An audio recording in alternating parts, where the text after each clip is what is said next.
What up, doe? Welcome to a new episode of Don't Blame Me, Blame Detroit with your boy Brandon Jordan. And just a couple things off the top. Again, I want to apologize to Denver. Sorry that we had to cancel the shows. Ron had some health complications and we had to cancel. And like I said, we will reschedule and come back later this year. Hopefully, it works out. And again, San Diego this weekend coming up, the 12th and the 13th, four shows, Madhouse Comedy Club, 7 and 9 o'clock. So please come out and support. Y'all always do when I come down there, and I can't wait to come back and have a good time with y'all. So look, I'm not about to waste any more time because you already see on the screen. I have a very special guest. This beautiful young lady is from the mean streets of St. Louis. She's the host and producer of the Whiskey Sour podcast. She also has her own candle line called Saint Angels. And also, she has the Saint Angels blog. And she's also the queen of the freakum dress. Give it up and give a warm welcome to the podcast, Dominique Tender Lovings. What's up? What's up? What's up? Not the queen of the freakum dress. I'm gonna take it. I'm gonna take it. Yeah. So hi everybody. Correction really quick though, but my What's that? my name is Saint Angeles. So Oh, everybody always my thinks bad. it's like Los Angeles. So St. Oh, Louis okay. and Los Angeles fused together. So it's Saint-Angeles.com, and that's the name of the whole brand. So Okay. yay. So We got that I don't want people correction. typing in the wrong thing.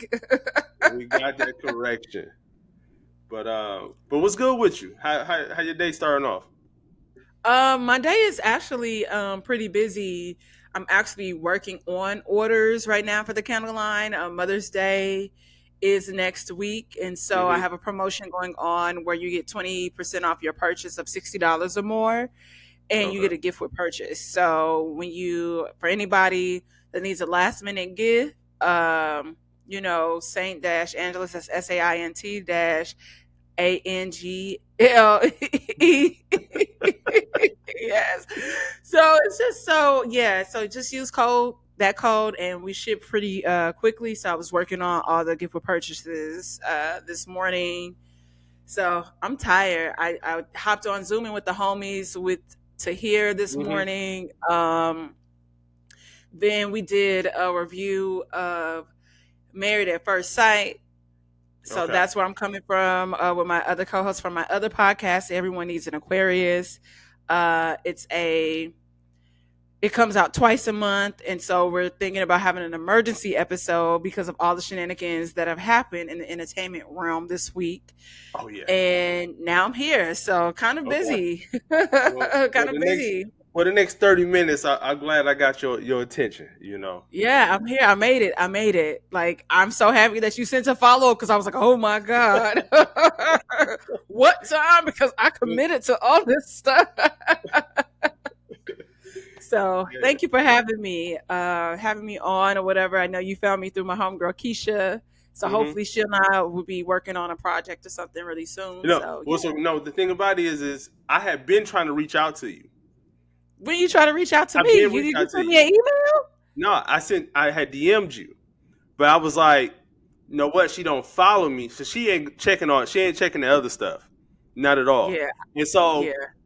so one day I was on Instagram and I seen a story or a picture or something with you and Keisha in it, and I was like, oh shit, let me hit my girl up. You know what I'm saying? Give if she can plug me with you.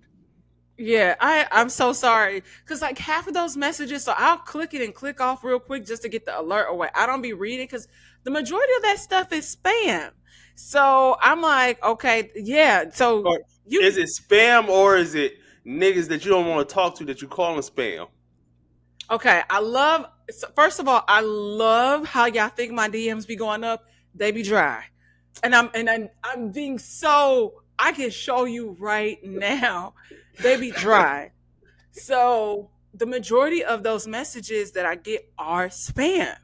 Okay.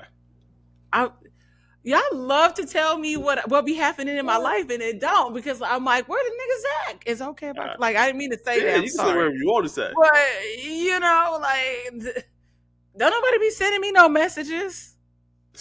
I mean Man. people in real life. Now,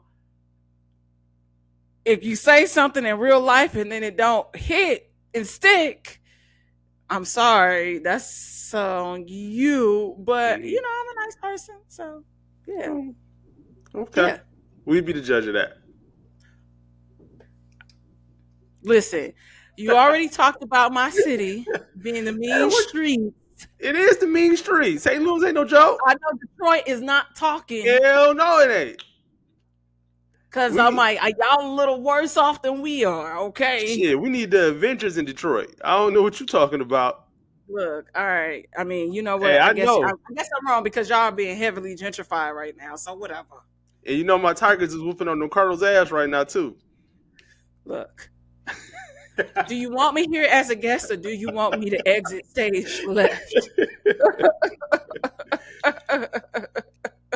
Well, look, hey, I'm gonna treat you like how my grandma treat me all the time, cause she think just because I live in LA, I have access and know everybody in the city. What's up with your boy Chris Brown? What's up with him? What? Okay, first of all, Like, I know you talk. I know you talk to Chris. Like, hey man, what's going on with you, bro? I don't talk to Chris anymore. I don't. I haven't talked to Chris in some years. Uh huh. Uh, I don't know. It's just it's really weird. Like honestly, this has been one of the most chaotic retrogrades that I've experienced in a long time. Okay, I'm Okay. overwhelmed in a very underwhelming way, and I did not expect to wake up to post talking about a fight with Chris Brown and Usher that clearly did not happen because Usher is supposed to have a broken nose. His eyes are not swollen, they're not black or anything. That you can't hide a broken nose. So, actually, my co-host and I were just saying, I'm like, the headline reads better as Chris Brown and Usher getting into a scuffle or a tussle, as I like to say, because Mhm. tussle is my favorite word. Uh, Whereas, as opposed to him and Tiana Taylor kind of having a falling out. Yeah. Like it reads way better than that. So also knowing like his history about like it's more clickable with Usher because Usher, is this huge star. He's had this resurgence kind of, like Yeah. with With the the Vegas. residency. Yep. Yeah. So you know, that's what they do. And I went to school for journalism. That's my degree. So we Okay. know how that works, the ins and outs of that, right? So everybody's like, where's the video? Because it didn't happen. That did not happen. It doesn't exist. So yeah, that's all. I don't Not know. because I want Chris Brown. Here's the thing with Chris Brown though, like, and it's something that people can cuss me out about, say that Chris Brown's this terrible person. Um, we've we've tried to give Chris Brown a redemption story mhm. so many times, and I think that's the frustrating thing is that we kind of forget the other events that have happened because so much time has lapsed and he's putting out a great single, Mhm. but he makes it very difficult Yeah. for me right now as a fan. I mean, and I know like the clip that you see with them on the skating rink, you don't see hostility from Chris Brown to Usher. You clearly see him lashing out and yelling obscenities toward Tiana Taylor. Mhm. So he needs a lot of therapy. And we all could use a lot. No, Chris Brown needs therapy and to get off the rock. He needs rehab again, and he needs therapy, which is something that I always felt like after the Rihanna incident, that should have been a court order for him to go to therapy as Mhm. opposed to going to community service. So, yeah. I just never understood why he felt like he had to take on the bad boy image and lifestyle that he's trying to project when he was clearly on the Will Smith path, where he was going to be accepted into anything he wanted to do with Yeah. no complications. All you had to do was be the little good boy, stay clean, keep the clean image, and you was going to be fine. And You know, he's already he's a superstar, but yeah. he would have been like on that almost basically that Michael Jackson type of superstardom Yeah. if he would have stayed on that straight path. Being following that path is boring. And that's what it's about. People get a surreal out of being the bad boy, but not really knowing and what could potentially come with that, and where that kind of takes you. Because for people that, I mean, think about Bobby Brown, for example, Mm-hmm. who was somewhat to a certain degree able to somewhat recover from what happened. And he always maintained his innocence when it came to the drug usage. Like, that wasn't something that he introduced Whitney Houston to do to. Mm-hmm. And honestly, if you watch, and I was accused, I thought I was going to marry Bobby Brown, my young self. Even I love just Bobby look, Brown. You love the swagger that comes with it. He can dress, he can sing, he can dance. It's like all these things that Bobby Brown could do, right? So it was like he had this appeal, the sex appeal. But even if just you I gotta say watch this one thing. Don't Be Cruel is one of my top 5 favorite albums. Just to let you know that. hit after hit after hit after hit, it's I got no the skip. vinyl. I got the Yeah, vinyl in my I room have it right on now. vinyl. It's Yeah. no skips, right? Mm-hmm. Shout out to Babyface. I don't think we give Babyface enough credit, by the way. I feel like some people give him his just due, but they don't. I feel like how we talk about like a Timberland or a Pharrell, but like there's something about Babyface. And I mean, think about it. He's given us so many hits on so many. Mm-hmm. Oh my God, I love Babyface. That's like one of my dream interviews, like Babyface.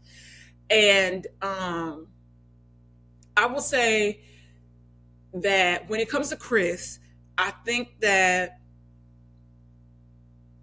his upbringing. So really think about it. Like, they talk about Tappahannock is like trailer parks, like small towns. So he was hood still. So because Mm-hmm. initially when Chris Brown wanted to come out, Chris Brown always wanted to be a rapper. Oh yeah. Chris Brown wanted to rap, and so the label was like, "Nah, we're not doing that. Like, that's cute. Like, later down the line." So you get these different elements to Chris and the music. But I think also what happens is, in this industry, if you don't have a solid foundation, you're gonna sink real quick. If you don't know who you are, you're gonna sink real quick. And it got the best of them. Think of, like, you 15, 16 years old, signing multi-million-dollar record deals, but the money and the fame, yeah, that's cute.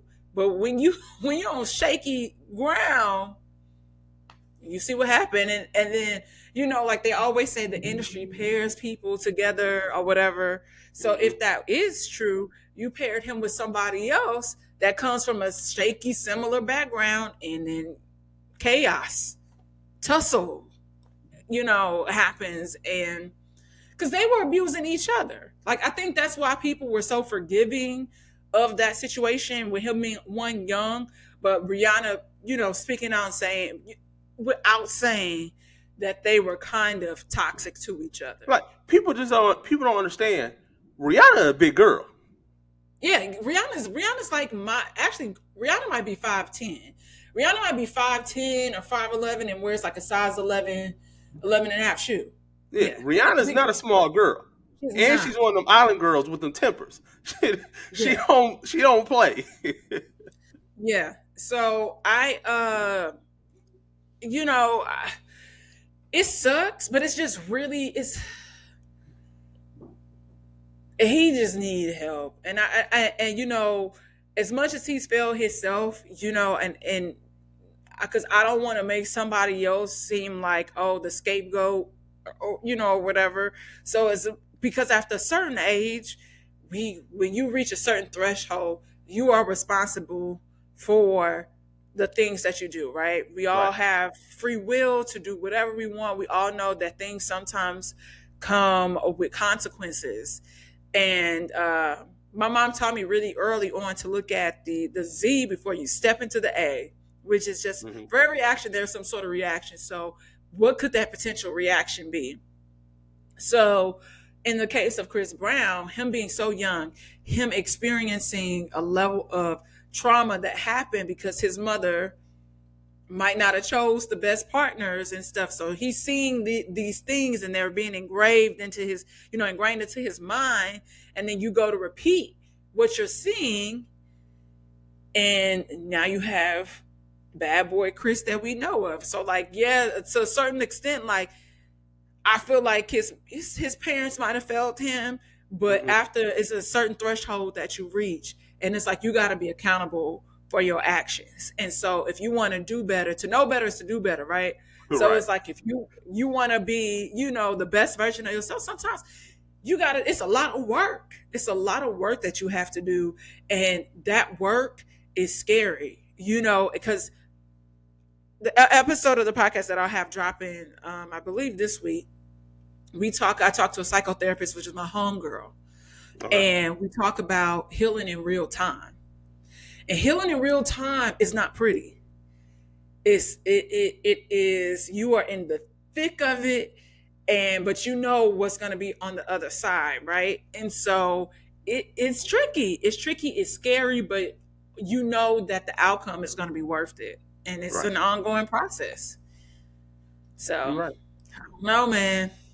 He don't stay away from that rock. I don't know how much longer he gonna be here, and I don't like to wish that on nobody, but he can't sit still. It's sad because the kid is talented, and he's such a nice person. He's such a nice person. I can believe that. Yeah. I can believe he is. Yeah. Now, now I don't want to dive like too in depth into this situation, but it helps me, get into the next topic I want to get into you with. But are you all up to date on the whole Ebony K. Williams? I knew you was gonna talk about that. I just saw an amazing clip.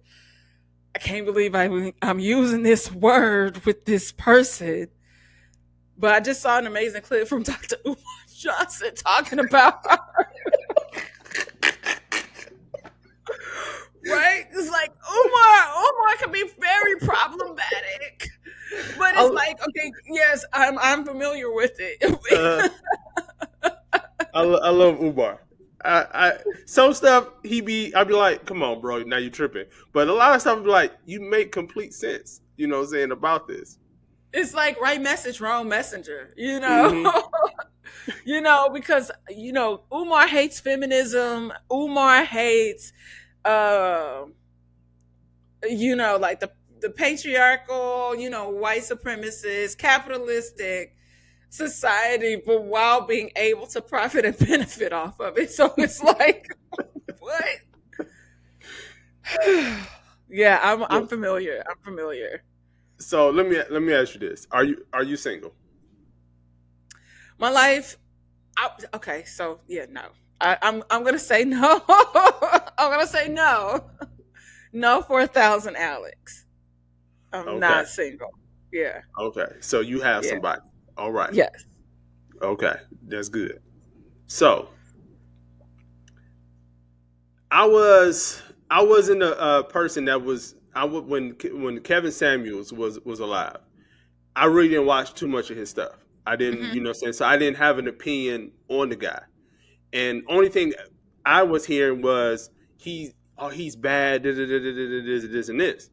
So just recently, I just personally just started going back, and I just wanted to hear, I was like, let me see what this guy was about, because I was in my car, I just needed something to listen to. So I was like, okay, let me check this what he was talking about, because the whole Ebony K thing really like I felt like sparked a conversation that we really need to have anyway. Yeah. Because just like how you said with Umar, I once I found out, I was like, you had a white fiance, and you talking about all this blacks to this and this. I said, "Oh, girl, I ain't thinking twice about you no more. You can go on somewhere with all that." But when listening to Kevin Samuels, I can understand why women that were, speaking down on him, why they spoke down on him. Yeah. Because in my opinion, he was speaking the truth. And what a lot of people don't understand is that when he first started, he actually was only talking to men. And he Yeah. was doing in the same way he was talking to women, he was talking to men even a little bit more harder on the men. Because as a man, you have to understand that it's basically I do this first. Just as a man or a woman, you have to understand your market value. Hmm. And that's what he was trying to preach. All he was saying was is that understand your market value. You can just because you think you might want this doesn't mean the market wants that. Wants you. And it's basically understanding where you are in life to be able to have a reasonable expectation of what you feel like you should be able to get out of a partner. So, just for an example, if you are 41 with 3 kids, 2 different baby daddies, you're low income, you're very not that educated, and you're overweight, why do you think that you automatically deserve a man that makes 6, 7 figures? Just because you're a woman and you say so? And it I goes think. and it goes also well, I got you. I'm about to and it also Okay. goes to the Okay. men, but also goes to the men also where Right. if you're a man that you make 40,000 a year, you have no higher education, you have no goals, you got a couple of kids out here with multiple people, you're overweight. Why do you think that you deserve this high level woman that you have this expectation that you feel like you should have when you ain't shit? Yeah. So I just feel like it goes both ways. And I feel like just because people didn't like the way the tone that he spoke in Yeah. is where people didn't listen to what he was saying versus how Absolutely. he was saying it. Absolutely. This is an ongoing argument that me and one of my homeboys we have about tone, right? Hmm. Because you could be. I get told a lot that I have a tone, especially out here in LA, because like voice inflection. Like I'm from the Midwest, so it's not always just this flat, dry, monotone thing. With emotion comes different things that happen. Hmm. And so you're absolutely correct. I think if Kevin Samuels had a better tone, it would have been more widely received. Because think about it, what he's saying isn't nothing different than what you could be having a conversation with your homegirl or your homeboy, right? Because Hmm. there's always this theory of, okay, I could tell my homegirl something. You can come behind me and tell my homegirl the same exact thing, right? Yep. Especially when it comes to men and dating, they will be more receptive to it because they feel like it's an end because it's a man telling them something, which is how Steve Harvey was able to be so successful with Think Like, Act Like a Lady, Think Like a Man, right? Hmm. Because people felt like he was giving them insight. I read chapters of the book, saw the movie. He wasn't telling us nothing that women hadn't been telling women, each other for like centuries, right? Hmm. It's just packaged differently.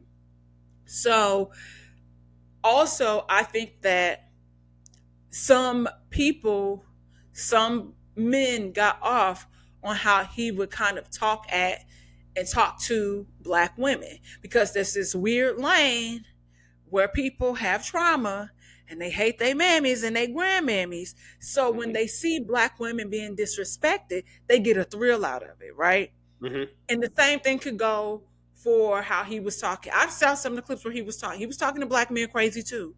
So, where it would be the same thing. So it's not like he was telling us any new, nuances and secrets.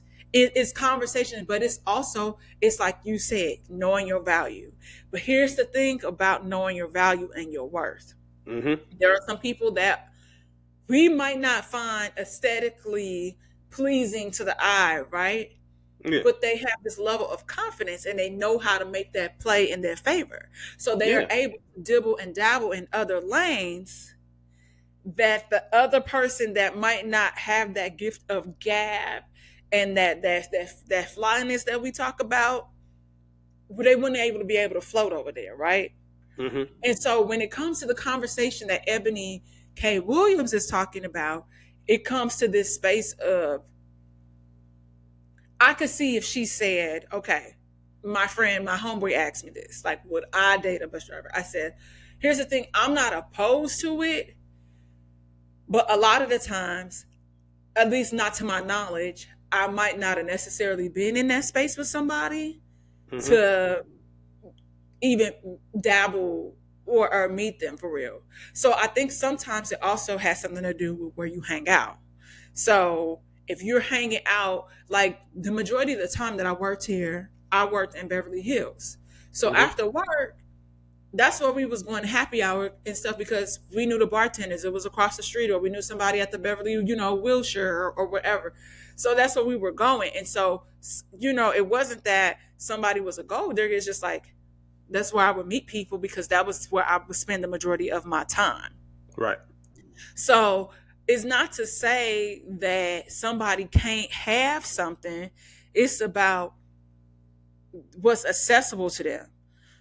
So if you're gonna play a different game, you gotta go a different route. I tell my homegirls that all the time. How you mean to say? I'm like, I'm not going to XYZ.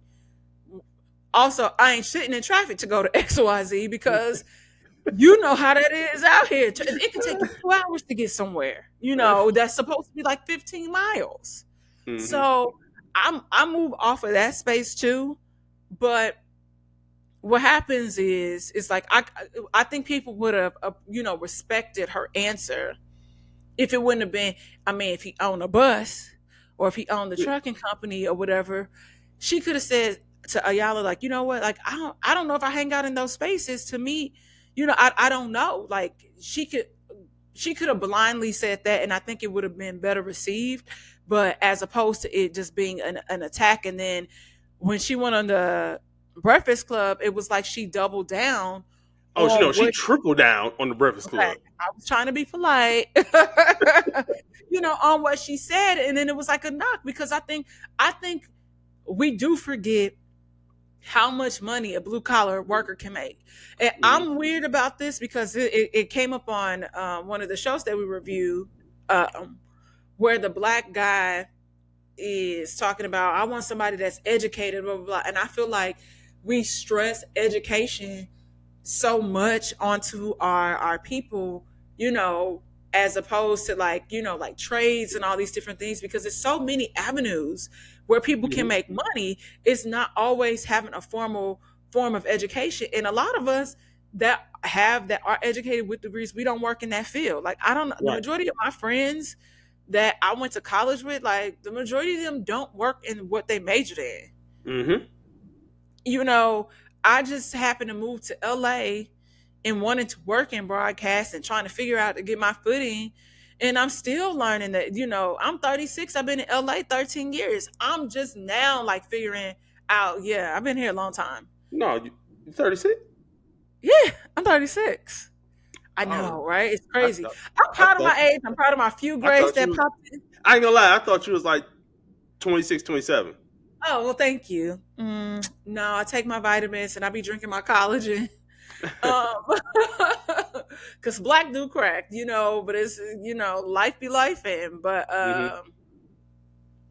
so it's a process. So I think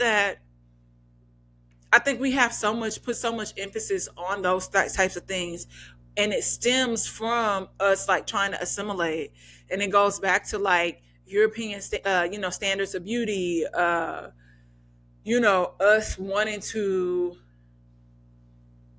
like have some sort of proximity to whiteness and all those things. So we put emphasis on all these things to be in these spaces where we will never really fully be accepted. And so, like you said, it is a conversation that we should be having with each other, trying to bridge the gap. Because I feel like black women and men, like there is in certain spaces some sort of divide, Yeah. amongst us, and it's like we work better together than we do apart. So it's like getting back to those basics and figuring out how we can collectively and effectively, work together and be together. But Yeah. what she was saying, like, girl, you It was more for and this me. is coming from a person I dated a lot, like, interracially out here when I first Yeah. moved here.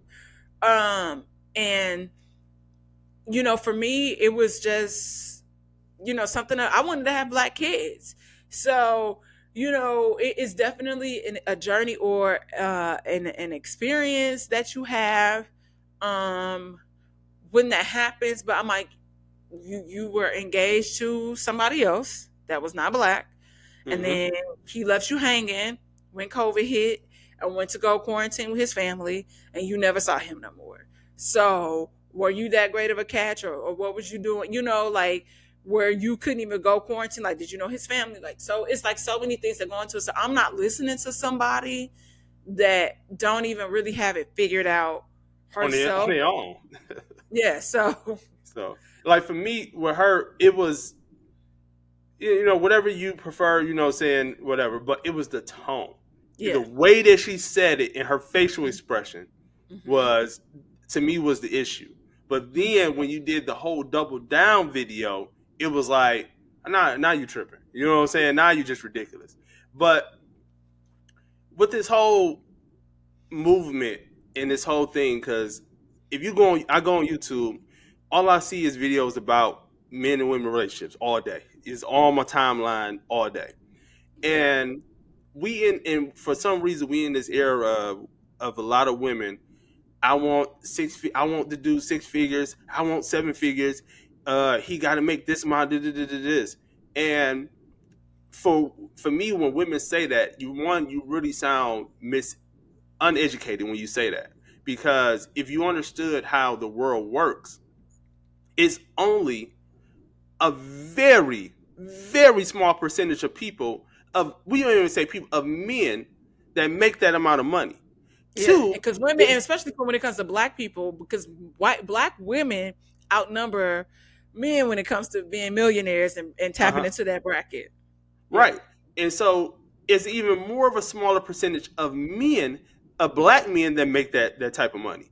So if you're so focused on, I got to get this dude that makes 6 7 figures, I mean, is it possible? Yes, but but one, you're limiting yourself of your possibilities of finding someone to be happy with, and two, yeah. 9 times 10, if you do find that person, that nigga gonna be older than your damn daddy. And what's Cause wrong with that?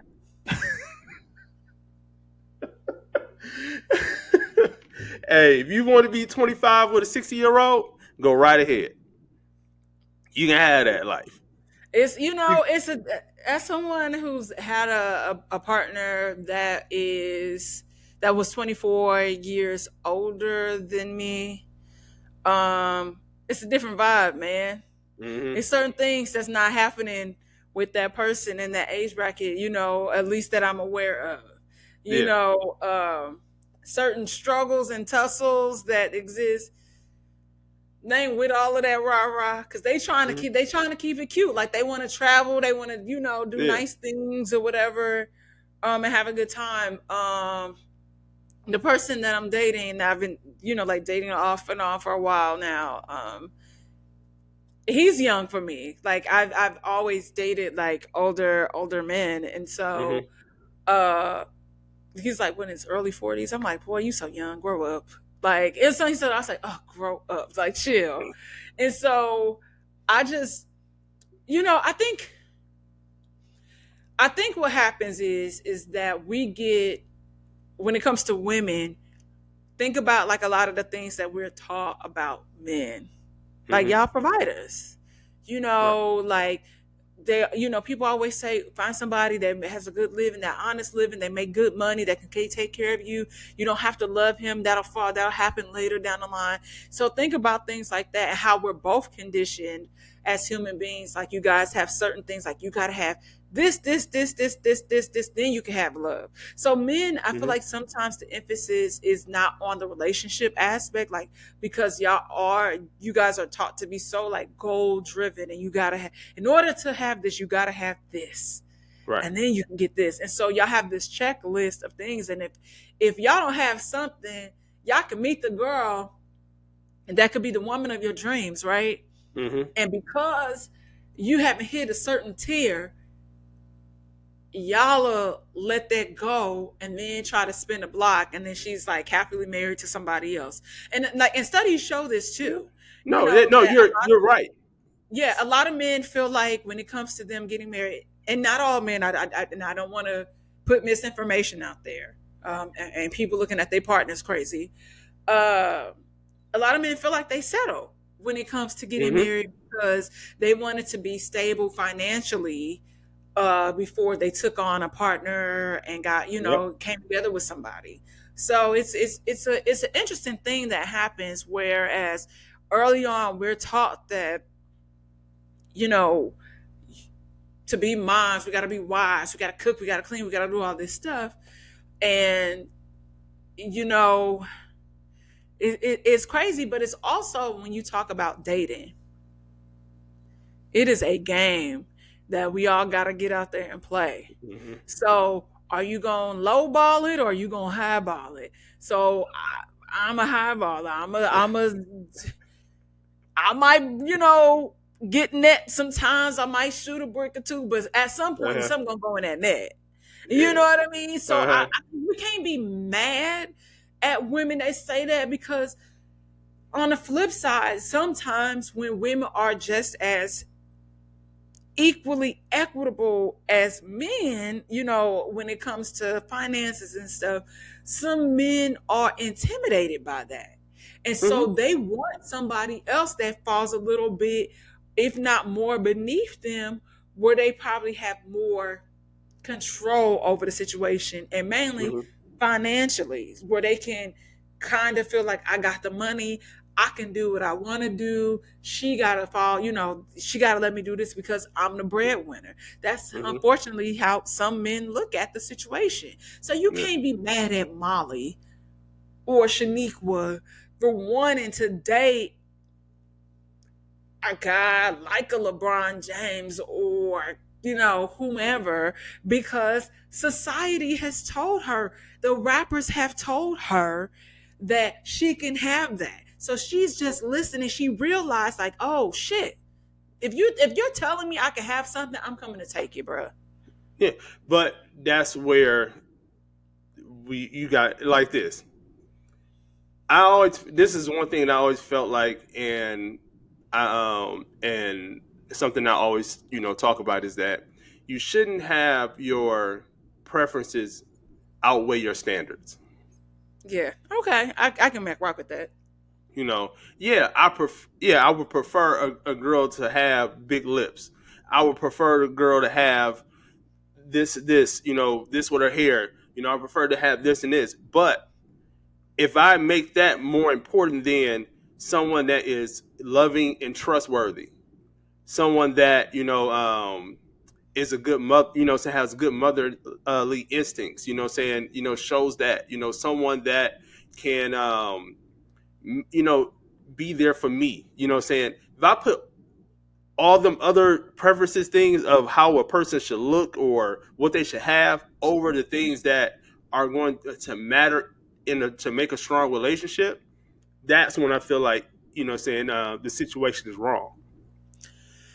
Yeah, I get what you're saying, but I think that what happens too is, a lot of people, we live in a world where appearances mean more than what you're talking about, Mhm. unfortunately, So, and when people kind of listen, or navigate those spaces that you are speaking of, like, I'm putting with this person, like their morals, their standards over their, what their physique and whatever, you have like an entire lane of people questioning how she get him or how he get her, because I wouldn't have thought, or whatever. So it becomes this whole thing Mhm. where I'm a type of person, I'm like, I'll keep my love life and everything separate, because I like that space of privacy. You can't send me no message about my dude because you don't know who my dude is. You know what I mean? And that's cool, but like you have to have a person that also respects that. My person, we're the same way. I'm like, let's take pictures together for, for memories and all that Hmm. stuff. But that's like for me, if we potentially have kids together, they can see that we were happy, what we looked like prior, blah blah blah blah blah. But I'm not trying to. I never want to somebody be able to put my photo of my dude in there in a group chat somewhere, and then I get a random message because then I'm just like, bro, okay, so do you what did you what were you expecting me to say? Like, I know this person probably, every person has a past, so Hmm. don't be talking to me about something that happened 6 years ago. You're supposed to get married. Well, y'all didn't. Hmm. So I don't care because it creates chaos and like your relationship. Yep. So I feel like it would be great if we lived in a world where people really liked people for their personality, for their belief systems. But it's just not. Look, let me ask you this, and then let me ask you this before we get out of here. If you know how you say you like older men, Hmm. so say if a 26-year-old guy came into Hmm. your life, everything that you didn't pray to God, or you didn't talk to your friends about, you didn't had your own one-on-one with yourself and said that you wanted a man. He has all of that. The only thing he doesn't have is that he's 26 and not 76. Okay, you're really pushing that number, but okay, okay, okay. I see what you But did there. but would you not mess with him because of that? Probably not, because I don't think that people really should get married in their 20s. Hmm. I feel like, and I say that because I feel like there's so much life to experience or whatever. And I'm not saying that we can't be, friends or whatever. I'm 36. I want to have kids in the next, 2-3 years. You know what I mean? Is that something that he is gonna want? I just feel like you are still growing and learning who you are at 26 as opposed to probably 36. You know what I mean? So I mean, that's great that he can have all those things, but I'm really kind of apprehensive to people getting married so young. And a lot of my friends that got married that young, are divorced, having drama, uh custody drama, all these different things. So I feel like So you there's certain things that you ain't should be you must resolved. ain't watch Basketball Wives or Love and Hip Hop. These girls that's 40, 50 still having this same issue. I mean, that's true. I'm not saying that it's not synonymous to like an age bracket, right? But I think about my 20s out here in LA, and I've had some of the wildest. And when I mean, like, people would think I would make the stories up. And I don't mean like, oh, we went to this sex party, anything, just like some of the random dope nights that, that were unexpected. And I was, like young, not attached to anybody, like, Hmm. not really taking anybody seriously. So I feel like your 20s, like, live your life because you don't want, like, wonder or have a feeling about, oh, what if I'm missing something? Like, you still so young. Like, 26 is young. And it's some 26-year-olds that done lived a long life before 26 and And they they know what they have, and want. good for them. But I don't know. Like, I don't think I would do it just, Mm-mm. I'm never going to say never. You should never say But that. yeah, but I've had 30-year-old men that have it going from, and it's just always something. I'm like, that's not clicking. And it's not Hmm. an age thing, it's a mental thing. Because men, y'all do mature slower than us. Yeah. Some, not all men, some, because I don't want Hmm. nobody to say, that's not true. Da, da, da. No, don't come at me crazy because I talk reckless right back. So with that being said, I just think that For me, right now, I would say no. Because I still don't think, I think there's still a level of maturity that will still need to happen. Mm-hmm. So that's all.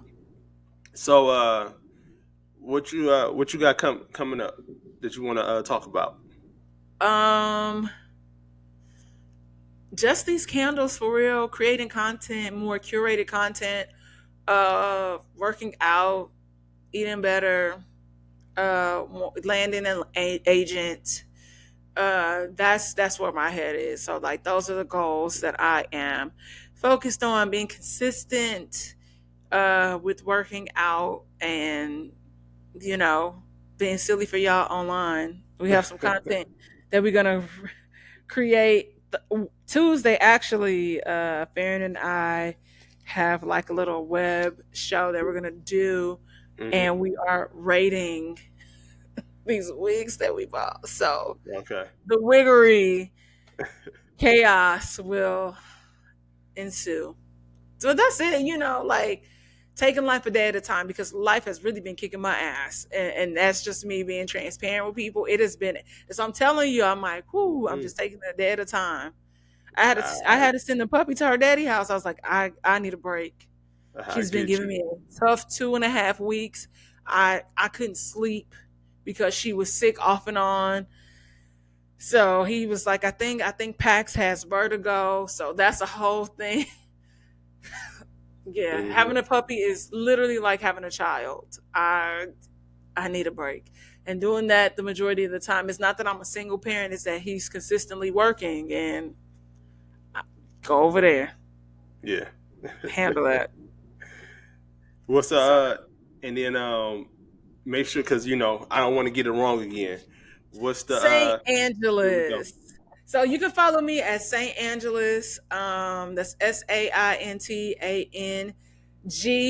SAINTANGELES on Instagram. I also have a candle page, which is just Shop St. Angeles, and that'll link you to our website, which is SAINT Angeles.com. And then you'll see like the blog, and then you can click the tab candles, use code MAMA at checkout. So that's all for me. Oh, and I have the podcast Whiskey Sour. So that'll be a new episode dropping Tuesday, every Tuesday. And as well as Everyone Needs an Aquarius, which is part of the SOLC network. And that's with my co-host, Daryl Frison. And we just really have a good time. We talk a lot of pop culture over there. And, and from the Aquarius perspective, you don't have to be an Aquarius, but it's just a little insight to our mind. We are not terrible people. We're actually Mhm. really great people, and we want the best for humanity. But y'all don't be trying to let us be great, and that's it. All right.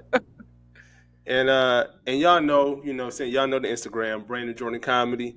And this was another episode. And I will holler at y'all next week.